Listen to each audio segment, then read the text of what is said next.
Hey there, my name is Fear Dragon, and I am a full-time StarCraft 2 commentator and content creator as of about 6.5 months ago.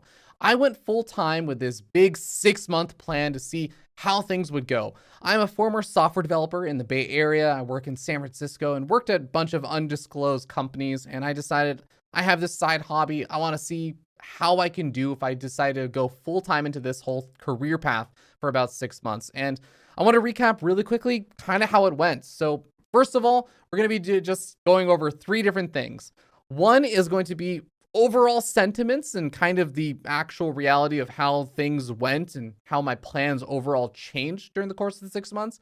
Then we're going to be going a bit into the finances. I'm going to try and be as detailed as possible. That means I'm not necessarily going to be giving my exact day rate, for example, for the commentary gigs and stuff that I was doing, but I'm going to be giving a pretty realistic breakdown of how much I made throughout the year on gig income, how much I made on Twitch, how much I made on YouTube, and how much my expenses end up tallying out to be. After that, I'm going to be talking a bit about what the result of this whole experiment was after the 6 months and sort of where I'm going to be going from there. So first of all, how did the experiment go? Well, to start things off, the 6-month plan originally had me working all the commentary gigs, and that was actually going to only be maybe around 15 to 20% of my time, because commentary gigs I'm not exactly working in the most active game.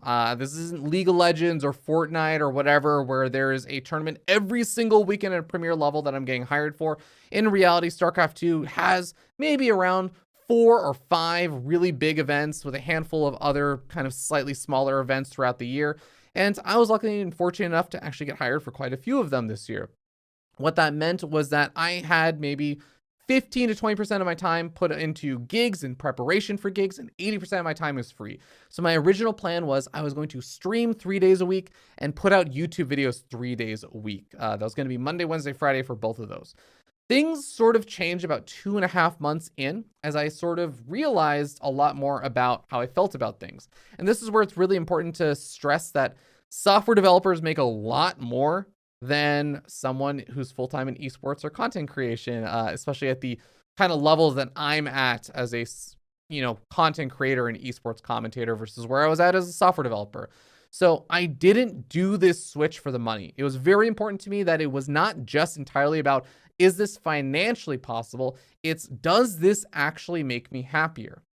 And what I sort of found was that about 2.5 months in, I was finding that Twitch streaming was not necessarily something that I thoroughly enjoyed, at least in the form that I was doing it in.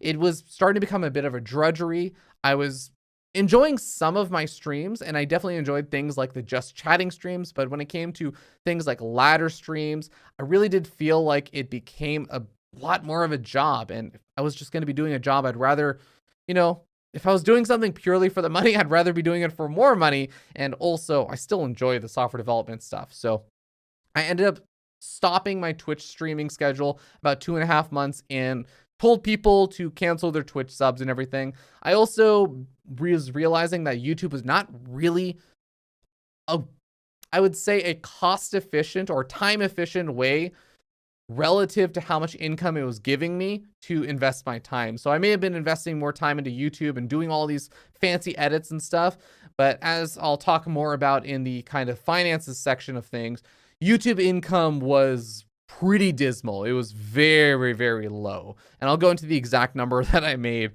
on YouTube when I get into the financial side of things. But basically 2.5 months in, I kind of cut back on the Twitch and YouTube stuff. I realized that I was spending 80% of my time on Twitch and YouTube, but I was barely earning maybe 10 to 15% of my income, if not less actually than that, on Twitch and YouTube together combined. So it wasn't really a sensible place for me to spend my time. I definitely spent a lot more time kind of investing in myself and just enjoying a bit more of that free time, working as myself as a commentator, and also just kind of thinking about where I wanted to go in the future from things. Now, that was kind of a bit upon the Twitch and YouTube side of things. As a commentator, I will say I enjoyed a lot of the process of this. I think actually going full time made me feel a lot less stressed about things. If you're familiar with me, you may know I sometimes have a bit of an inferiority complex. I am not always the most confident person. And I think one of the big stresses in my mind has always been that I was a part-time commentator. This was not my full-time thing. So I didn't necessarily need the money from doing these gigs, but I always would feel bad to some degree when I got hired for an event, because I would know the person who maybe didn't get hired was a friend of mine, and I know that that was their full-time thing. So I'd always feel a bit bad about that. I think that being full-time myself took a little bit of that stress off, but I know that I still have a lot of room to work on just being better mentality wise as a commentator. I do think I was able to work on my craft a bit more, relax a little bit, try and get more into a groove of enjoying myself on the shows rather than being quite as stiff and feeling like I had to really prove myself. I think I was able to just enjoy myself and also put on a little bit of a better show. Although I think that's also an arbitrary thing that everyone also have their own opinions on whether or not I was better or worse during these past 6 months. And I still think I have a lot of mental blocks to work on, as there are definitely a lot of things I didn't feel went quite as well in terms of how my performance went. And I think if I had more time to work on some of that stuff, I definitely have a lot of ideas on things I would do a little bit differently in terms of how I would develop my commentary and hosting skills. Now, in terms of the finances of things, because I know that's going to be something everyone is going to be, or a lot of people are going to be very interested in. I'm going to try and go into as specific numbers as reasonably possible. I'm going to keep some degree of privacy here, where I'm not going to be telling you the restaurants and that I was eating out at, or exactly how much I was spending on various miscellaneous things, or how much my day rate was as a commentator. But I'm going to try and give you guys a very good understanding of what the overall high level budget of this whole project was. So I spent 6 months. This was going to be June to December 1st. Now, in terms of gig income during that time, I was able to make around $30,000 in gig income. This is all going to be in USD. So $30,000 from working as a StarCraft 2 commentator slash host. And from that also as well, we also had Twitch income. So Twitch income ended up, and again, I kind of cut my Twitch income down by a lot by deciding not to stream less than halfway through this thing, this whole project, maybe around 30 to 40% of the way in. I basically stopped streaming outside of maybe 1 or 2 one-off streams a month. And I ended up making around $3,000 total on Twitch from this. I think based on the calculations I had, if I had been able to keep things up and continued forward, maybe I would have been able to boost that up to around $4,000 to $5,000 instead. But it could have also been higher. It also could have been lower. It's very hard to predict the volatility of Twitch subscribers, ad revenue, and all that good stuff.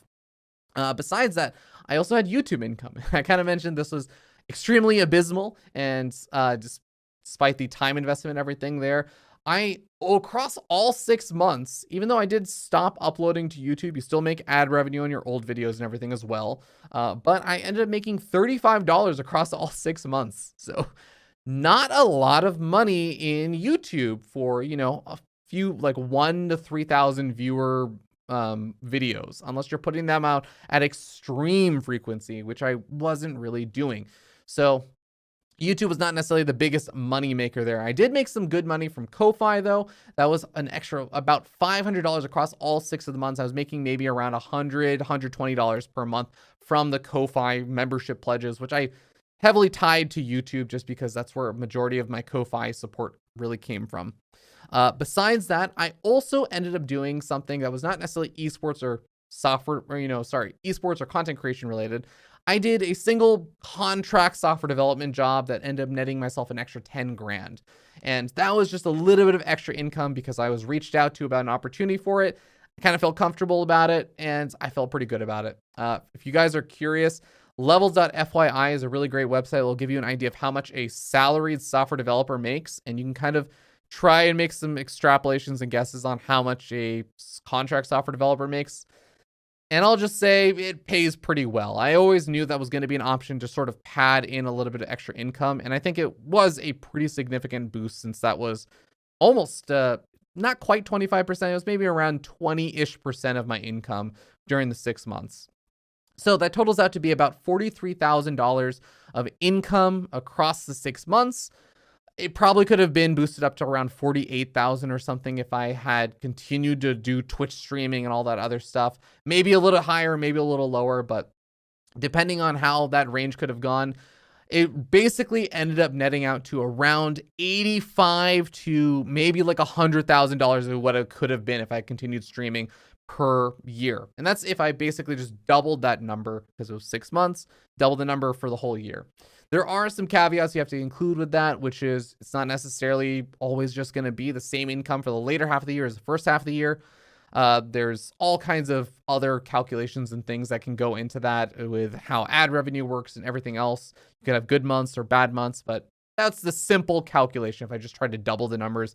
Because I think people typically think, at least I know I think, in annual income rather than monthly income or, weekly income or anything like that. So for the sake of thinking, I think of it as 85-ish to $100,000 a year, with 85 being closer to what I actually made. So what were my expenses? I've talked a lot about this before. I'm not going to go too deep into detail on this, but I live in San Francisco. I have an apartment that I have continued to live in since I was a software developer, before I knew I was going to go full time. I got a 2-bedroom apartment in San Francisco. San Francisco is one of the most expensive places to live outside of basically New York in the United States, where my rent is around $3,900 a month, and I live by myself. So I know that this was my biggest expense by far. This was a choice that I made to stay here because one, I knew I had the savings to afford it.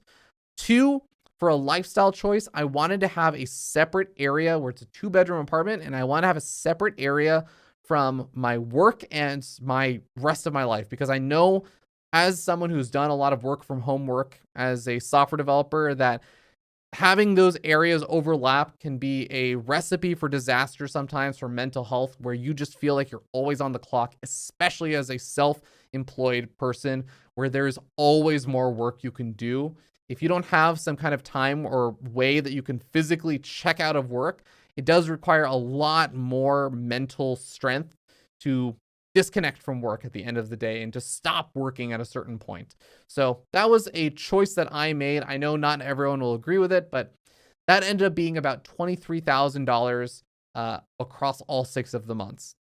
Now, food costs, I basically had allotted myself a lot more money than I really ended up spending on food. Overall, I spent about $750 on average across the 6 months on food, which nets out to about $4,500 on food total. I also had insurance that was relatively cheap because I'm an American, and I still have to pay for health insurance and stuff. So $300 on health insurance for a pretty cheap plan because I'm relatively healthy and haven't had a whole lot of issues. Another $1,800 there. And I also just allotted $1,000 per month on miscellaneous expenses, which would include things like having a therapist, my phone bill, having a personal physical fitness trainer, and things like that I might have invested in myself, or clothes that I would buy that month, things like that. So that's an extra $6,000 of miscellaneous expenses. And also, I did some really, really oversimplified tax calculations on these numbers, which are not going to be my real taxes because I worked as a software developer for 6 months at the beginning of the year. So these are not going to be reflective of my actual taxes that I have to pay for 2022. But I did some simple website calculations on I made this much, how much am I probably going to end up paying with a standard deduction and stuff in the United States, and it ended up being around $5,000. So if you take all those numbers and add them up, it's around $40,700. And what that means is that my overall income was around $43,000. My total expenses was $40,000-ish, $41,000-ish, which means I was basically if you double those numbers again, basically means my expenses were around $80,000. My income was around 84 so K, and I was saving about 3 to 5 or so K a year if I extrapolate that out for an entire year, which isn't a lot of money. And I did think about some ways that could easily try to save more money if I really want to continue on that kind of path. One is, investing in the stock market and hitting big on some crazy stock, which, let's be real, that's a joke. I'm not being serious about that. But the real things that I could do is obviously moving somewhere cheaper. Could easily, move somewhere in San Francisco is still very expensive. I'm not moving out of the Bay Area because I have family here, and with family health stuff that's popped up over the past 3 or 4 years, there's no way in hell that I'm moving outside the Bay Area. So I'd probably quit being full-time esports before I moved. But there are still cheaper places I could find in the city, in San Francisco, in the Bay Area. So easily could be saving, another 6.5 grand a year just on rent. Besides that, adding additional software development contract work, that is an easy one to just say I could make a lot more money if I need to do this. This is kind of a tricky one for me because the more time I spend in that, the less time I'm really spending in doing the esports work. But it is always nice to have that as a back pocket option. I feel pretty confident about a lot of my software development skills and being able to find additional contract work. So I think that is always something I'm going to be keeping in mind if I ever really do need additional income to help pay bills, or if I really do feel like I'm not saving enough, because let's be real, 3 to 5 grand a year is really not a lot to put into your retirement account or savings. Besides that, if I have my YouTube and Twitch pop off, I could be earning maybe an extra 2 to 4 grand a year or something. If I build up my Twitch subscriber count to like 250 subs or something like that, if I consistently stream and everything, that is kind of a weird area because I think I could theoretically have my YouTube or Twitch really pop off and earn a lot more income. But I think realistically, that's an area where I can put in a lot of time, but not necessarily see a reward relative to the amount of time that I put in, compared to other options I have, which another one that I was going to mention is diversifying. Diversifying into games was something I really wanted to do, and I don't really feel like I did quite as much as I wanted to during the 6 months. Finding gigs outside of StarCraft 2 as a commentator or a host. I did get an opportunity to host at TSL, which was a really fantastic opportunity, and I actually felt quite good about that whole experience. There's definitely things I wish I had done better, and I know there's a lot of area for improvements, but I actually enjoyed the whole process a lot. And I think that I probably would enjoy doing it, not just in StarCraft, but in other games as well. So finding more opportunities outside of StarCraft would also fill in a lot more of that extra time that I had mentioned, and could, depending on how it went, how busy I was able to keep myself, I could easily earn myself, $3 to $30 or plus $1,000 extra per year, which I think would be really cool. But I think that is the least clear pathway of things to do. It's not entirely obvious how to get more into that and to find more of those opportunities. And I think that's something I still probably have to do some work on. So that's like 18 minutes of me talking about the experience, all the numbers and everything. Hopefully that was all enjoyable, to kind of now talk about the future. What's in store for me? What do I think about how this whole thing went? So I would actually say the very beginning of all this, my financial goal was to hit break even on one of the months. And in the end, I hit break even on the whole 6-month thing. I actually ended up basically coming out even, which was really incredible. I did not expect that at all. So financially, I consider this an amazing success, based on my original goals. Obviously, I think there is a large asterisk on a lot of these numbers because, again, I can't guarantee that I will be as successful with if I continue this and extrapolate it out for another 6 months as I was during the first 6, just because that later half of the year for StarCraft 2 is frankly just busier. And, maybe I got hired for a lot of the events for StarCraft 2 this year, but maybe it's a little bit rougher next year. It's hard to predict a lot of these things. But I would say financially, I consider this a really great success. I think happiness-wise, it was a little bit more of a mixed bag. I found that there were a lot of things that did make me pretty happy about this whole process. And there were definitely some things that I found I did not enjoy about it. I kind of mentioned the whole Twitch streaming thing being something I ended up realizing I didn't enjoy quite as much doing in the way I was doing it. So I think that's going to be something I'm going to be revisiting in the future. And I think, again, the other big thing that I would love to do more of is just diversify and really get a bit more into the hosting side of things. Not so much on the StarCraft side. I think in StarCraft, I'd love to do hosting maybe when it's available and stuff, but I really do enjoy being a commentator for StarCraft. So I'm not looking to fully transition to a host role for StarCraft, but I'd love to get more into hosting in other games as well, if that's possible in the future. So my ultimate conclusion is that I think that this was overall a success. I'm going to continue doing this for another 3 or 4 months. And that was kind of my big takeaway decision. I thought a lot about it, and I kind of took December, most of December, to reflect on how the whole experience went. And I realized that, you know what, this is a rare opportunity for me where I feel like I'm well positioned. There's a lot of big questions on my mind about next year. I don't know what the StarCraft 2 circuit is going to look like exactly. I don't know what events I'm going to be hired for next year. I don't know if I'm going to be able to diversify to other games next year.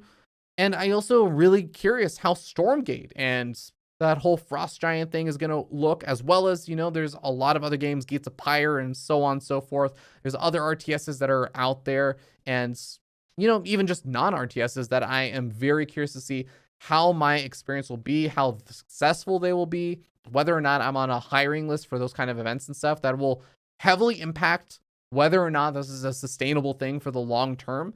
But I think for the short term, I am going to continue doing this as a full-time commentator and esports content creator.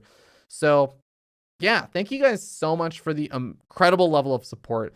I guess some final notes is that after I stopped making YouTube content 2.5 months in of this whole 6 months project, I did shut down the Ko-Fi for a little bit and refunded a bunch of people for the Ko-Fi subscriptions or support and everything.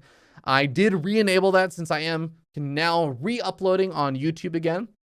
So one of my big plans is that I'm going to be continuing to upload on YouTube yet again.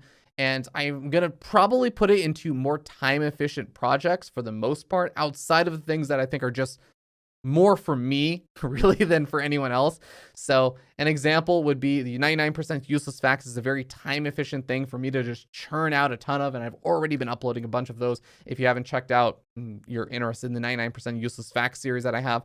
Besides that, I am actually going to be looking to do some kind of content that's more for me, such as working on things that are maybe more interview form content. And that's going to actually be very helpful for me to develop my skills as a host, and also potentially work myself as a commentator a little bit better with some sorts of content that I'm going to be working on as well. So look forward to that in the future. And I'm actually going to be treating YouTube a lot more as kind of a place to build up a little bit more of my brand. We're probably not going to be earning a lot of income from. Twitch, I'm going to be revisiting to try and find types of streams that maybe I'm not necessarily doing crazy often, but I'm going to have a lot more planning and a lot more goal-oriented streams. So it might be something like I'm going to do the no-hand StarCraft streams where I'm playing with the software that I've already written before that allows me to play StarCraft with just my eyes and also reading out commands vocally. So things like that would be, I think, a fun way that I could make things more interesting, as well as maybe even doing things like Celeste speed runs or diversifying into other games that might be a little bit more interesting for me if I create better goals around those kind of systems and stuff. Besides that, I'll also probably continue doing just chatting streams, because those were the streams that I absolutely did enjoy the most, where I was just talking with people about various topics that are going on in the scene and generally just having a good time with folks in the community. Besides that, I'm also going to be continuing to do StarCraft 2 commentary and all that good stuff. And as I said many times before now, I'm going to try to see reasonable ways to diversify into other games. So if you are watching this and have some opportunities available and you're interested in seeing if I would be a good fit, please hit me up, as I do have all kinds of contact@feardragon.com and all kinds of good stuff that you can find all over on all my social medias and stuff. But yeah, thank you guys so much for watching through this 25 minute video.